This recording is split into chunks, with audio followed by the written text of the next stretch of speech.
Anong problema mo, Kuya Nicky? Ha? Bakit nakamukmuk ka dyan? Kanina pa kita nakikita eh. Kanina pang pagdating mo eh. Umupo ka tapos nakamukmuk ka. May problema ka ba? Sabihin mo lang kung ano yung matutulong ko sa'yo. Kuya, nandito lang ako. Oo tol, may problema ako tol eh.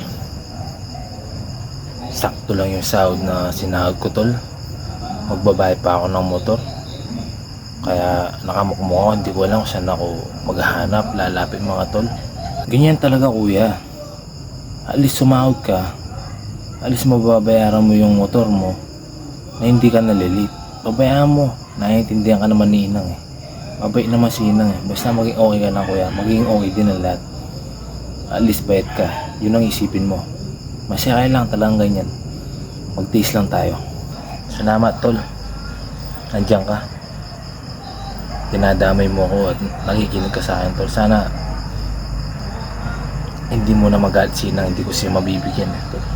Babayaran ko muna yung motor ko tol. Salamat tol. Okay lang tol, nandito lang kami tol. Nandito lang kami lagi ng pamilya mo tol. Maintindihan din ni Inang yan. Mag-pray lang tayo, maging okay lang lahat tol. Okay, tol. Salamat tol. Salamat.